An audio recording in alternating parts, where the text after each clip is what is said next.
chers camarades de bonne table et de bonne chair, aujourd'hui je vais vous amener au séchage de saucisses et demi-sèches. Ça sera une intro pour des prochaines vidéos où on ira en lactofermentation. On fait un survol rapide. Je vous donne la recette de nos saucisses aux saveurs d'Italie un des vidéos précédents. Alors, notre recette.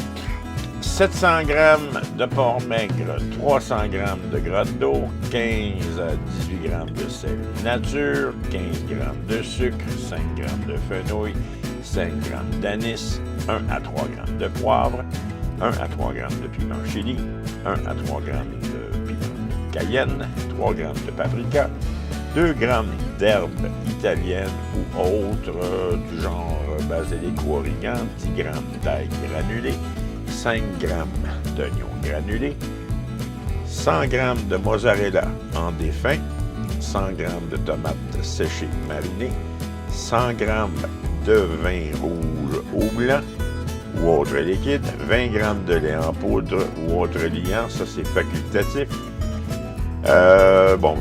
Si jamais vous voulez le refumer, pour le fumage, 3 g de sel nitrité, 0,5 g d'érytharbate de sodium, ça c'est le conservateur. En demi-séchage et en séchage, on va faire une lactofermentation avec les produits Bactoferm, qui est de 2 à 0,5 g, qui sera alimenté par 2,5 g de dextrose dans 62 g d'eau tiède.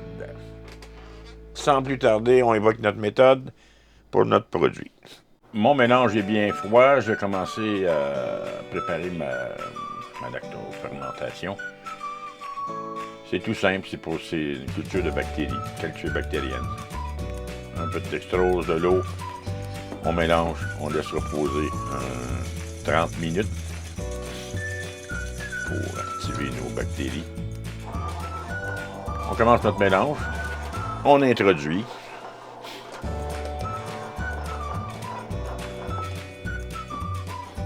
Le restant du dextrose.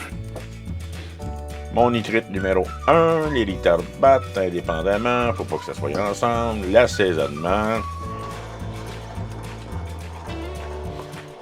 On tourne.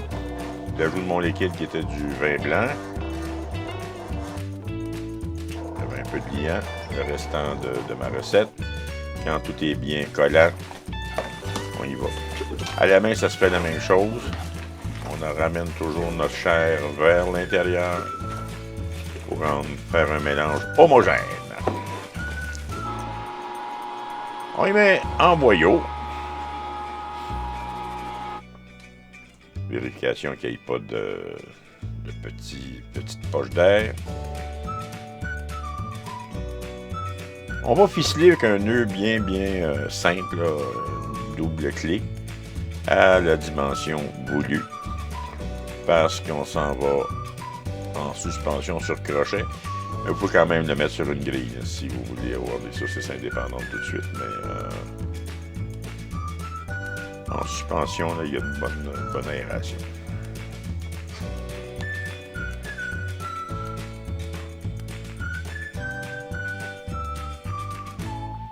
Vous voyez là, on se fait un petit train tout le long de notre boyau.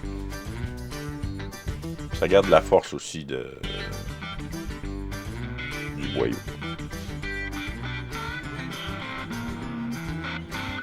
Maintenant, sur une grille, je vais déposer mes saucisses avec une bonne petite distance et une aération. Si vous avez un appartement, un sous-sol avec une humidité plutôt, on s'en va en fermentation. On laisse ça 12-24 heures et je vais faire des pétinats. Avec la chair à saucisse qu'on va enrober de semoule de maïs, pardon. Ça, c'est d'origine italienne, du nord d'Italie. C'est une charcuterie sans boyau. Ça va sécher, ça s'en va en fermentation aussi. Vous pouvez faire ce qu'on appelle un béret basque, c'est la même chose, mais pas de semoule. Nature. Mais moi j'aime mieux ça, ça fait une belle présentation, puis la fécule absorbe bien l'humidité. Alors sur une grille, on laisse, on regarde qu'il soit bien enrobé. On va couvrir, on laisse ça 12 à 24 heures. Moi, j'y vais à 36 heures. Un bon endroit pour la fermentation, c'est le four domestique. On fait juste laisser la lumière, la lampe allumée avec un contenant. Vous pouvez mettre une petite casserole d'eau.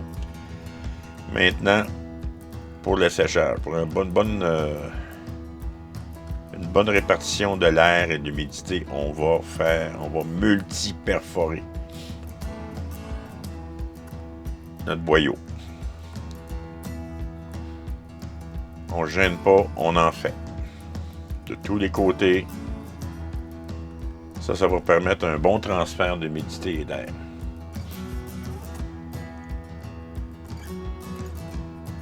Maintenant, si vous avez une pièce, un sous-sol, là, voyez-vous les pétilants en fermentation, ils ont déjà commencé à changer de couleur et à raidir, si on peut, à perdre l'humidité. Dans la dernière vidéo, j'avais fait des saucisses demi-cuites où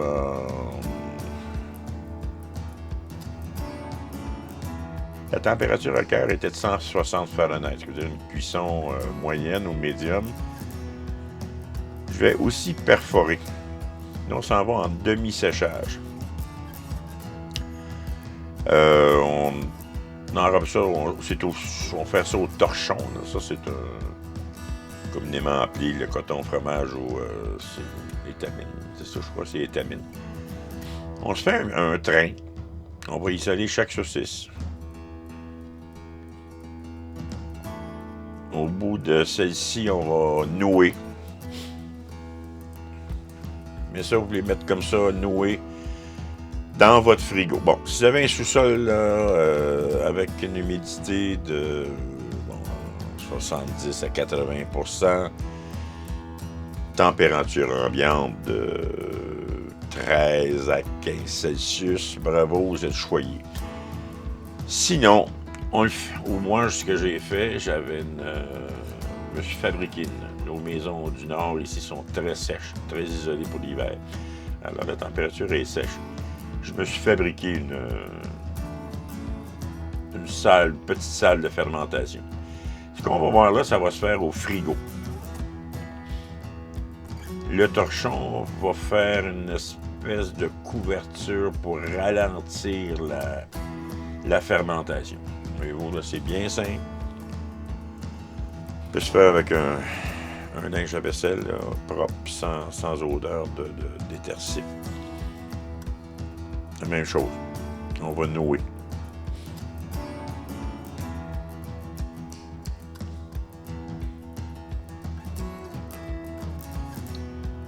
Pendant les 4 prochaines semaines, ça va sécher, étant donné qu'on est avec du sel nitrité numéro 1. Quand on ira en vraie lactofermentation, c'est une autre méthode, c'est presque pareil. C'est pour vous amener au plaisir de la lactofermentation.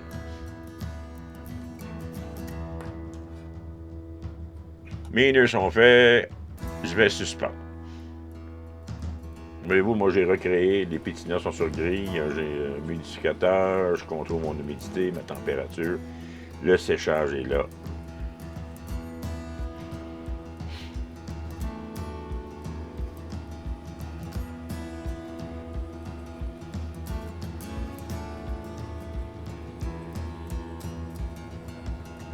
Ou tout bonnement au frigo.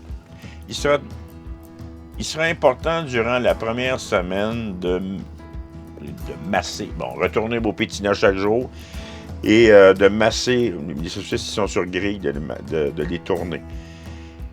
Ce que ça fait, le massage, ça donne la forme. Vous savez, vous contrôlez votre durcissement, votre séchage, et ça propulse l'air qui peut être à l'intérieur de la saucisse à l'extérieur.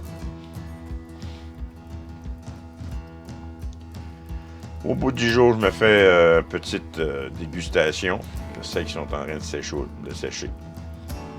Une belle souplesse, on voit les morceaux de fromage, on voit les tomates séchées.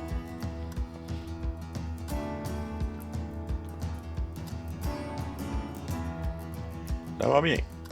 Notre processus est bien enclenché. Au bout de 2 semaines, là, voyez-vous, là, la différence, là, ça a vraiment commencé à prendre forme, les couleurs, une belle couleur brune. Là, étant donné qu'un frigo, c'est sec, on va ralentir le séchage. Tout simplement en frottant chaque saucisse avec un corps gras. Dans ce cas-ci, c'est du Saint-Doux.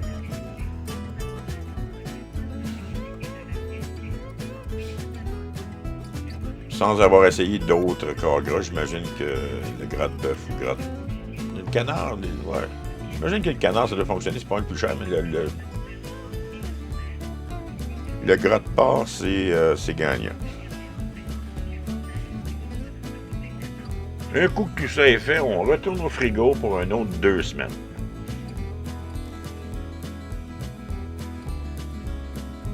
Là, j'ai ralenti mon séchage. On veut contrôler l'humidité. Le frigo, comme mentionné, c'est très sec. Ce qu'on voit à côté, c'est des pépéronis. J'espère de la prochaine vidéo.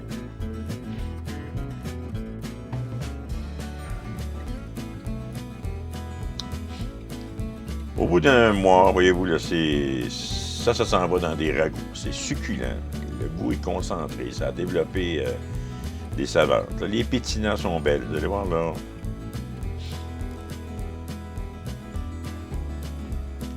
Ça, là, avec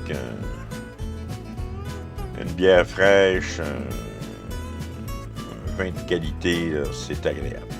Ça, c'est nos demi-séchés.